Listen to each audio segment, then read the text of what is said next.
I know I have some explaining to do because I haven't been up here in a while, and I bet you guys are like, where is Chanel? I'm right here. What's up? So let's get right into it. I did this tag video because I want you guys to get to know me a little bit better since we haven't conversed in a while. I'd like you to get to know me. So this is a mixed girl tag. I'm excited because this is my first tag video. I hope you all enjoy. All right, question 1. What are you mixed with?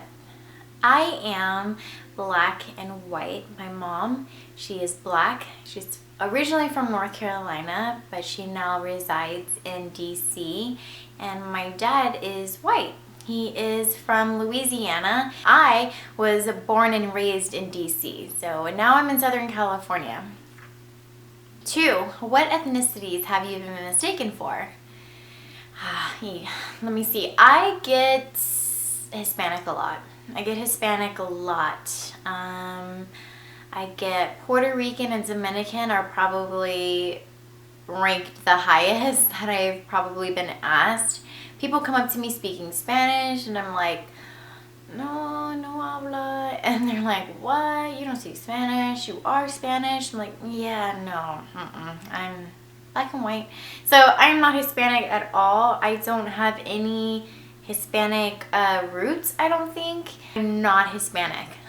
I get that one a lot. I've got Polynesian too, a few times, and just like, that's a huge compliment because I think those women are so beautiful, but not Polynesian either, sorry. Question 3, is your hair curly or straight? Was coming from different backgrounds challenging? Coming from different backgrounds wasn't very challenging for me growing up because my mom was a single mom, so it was just my mom, so I didn't have that conflict of the mom-dad thing from different backgrounds because I just had my mom growing up. So I didn't really struggle with anything as far as like being black and white because I have an older brother on my mom's side and his dad is also white, so it was kind of cool growing up with someone that's older and is supportive and can really explain things to you way more better than sometimes your parents can. Question 5, what ethnicity do you embrace the most? And the answer to that question would be both. I definitely embrace both sides, especially now because I'm older and it's just really good for growth as an individual. So I've definitely embraced both sides. I love being black, I love being white, and that makes me who I am, and I love that. I love me, and I'm my biggest fan. Have you ever been teased for being different?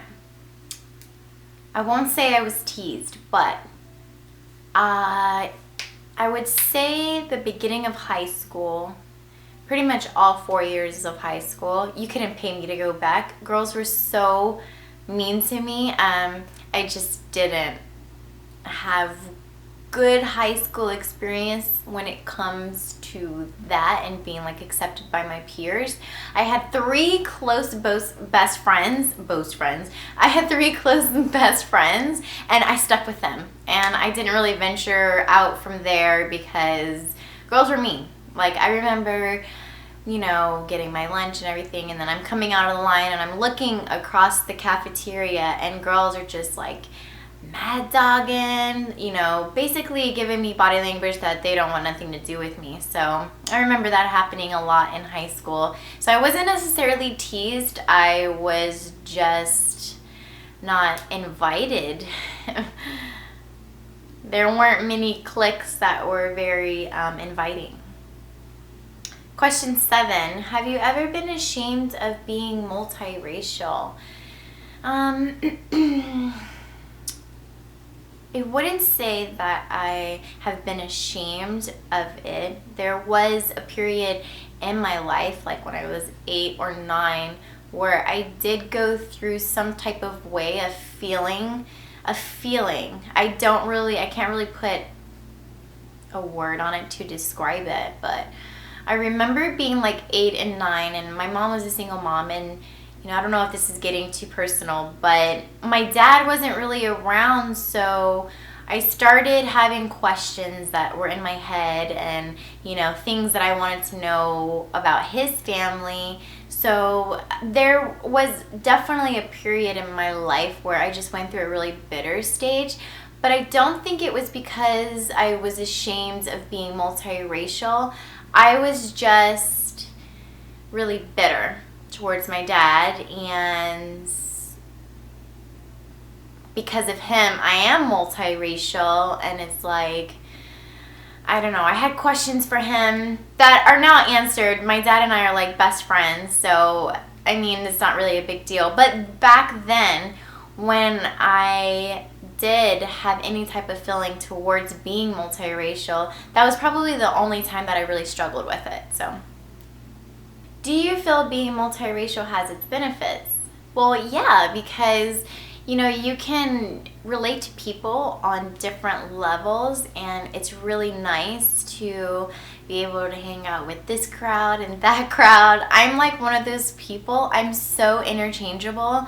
I can hang out with the geeks. I can hang out with, the jocks. I can hang out with everybody. So for mostly in high school, that's what it was about. But I think that's just my personality. I don't think that has anything to do with me being multiracial. But then again, it kind of plays into it as well, because I feel like I am so versatile and I can relate to many different people because I am multiracial. So I like that aspect of it. Question 9. What makes being multiracial beautiful? I would say, what makes multiracial beautiful? Acceptance. Accepting of yourself and of your circumstances. Like my circumstances where I had a black mother and my dad wasn't around growing up. It was really hard. Acceptance, it makes it beautiful. There's nothing more beautiful than a mixed person, not just black and white, but just a mixed person that accepts all of their flaws and their imperfections and traits. It's just really cool to see a person that's happy with themselves and that really do love themselves for who they are. Last question, number 10. Any advice to anyone that struggles with identity? Now, in high school, I probably did, just like any other adolescent, I went through an identity crisis, definitely, but nothing like too major, just the normal, who am I, what do I want to do, who do I want to be, that kind of thing. We all go through it. We all do. We all go through it. I think the main thing that you need to remember is to accept yourself. Just know that you'll never change, and you just have to accept yourself for everything that you are. Everyone is so beautiful. You don't have to be mixed or anything. I think majority of people are mixed. I mean, we're just like one big melting pot. So I mean, like my little girl is black and white and she's Spanish, so she's just a melting pot, just like a lot of us are. So she's a mixed girl too. Number 2 thing that I would say, my biggest tip when it comes to identity, is to not worry about the things that you cannot change. I mean, that's just like an ultimate thought, because I mean, you can't change it. If you can't change it, then why stress yourself out about it? And you can't change your hair. I mean, you could, but when your hair grows back in and your roots and stuff, it'll be curly again. So you could put relaxers in your hair and make your hair straight, or you can get a nose job and make your nose smaller, or make your lips bigger. You can do those things. You can, but where was I going with this?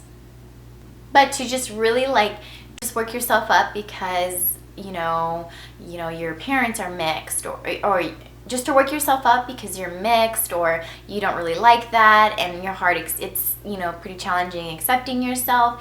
you can't change it. So accept yourself. You're so beautiful, and once you start to see that and you treat yourself with respect, other people around you will do it as well. So that's my biggest tip: acceptance and not worrying about the things that you cannot change. So I hope you guys enjoyed this tag. I was really reluctant about doing it because I have a hard time sitting here just talking about myself. I really do. I want you guys to get to know me, so that's why I put this together, and I hope I don't come across too self-absorbed. I just wanted you guys to get to know me a little bit better because it's been a while. Like, we haven't done this, and I'm so glad we are, and I'm just talking to you. So I'm really excited. This is my first tag. I've never done a tag video, so tell me how I did. And so thank you guys so much for stopping by and looking at this video and just taking time out of your day. I have a busy day, so I'm just so grateful that you took time out of your day to look at my video and to see what I'm all about. And I appreciate it. I love all of my subscribers. Thank you guys so much for supporting me, and I will see you guys next time. Bye.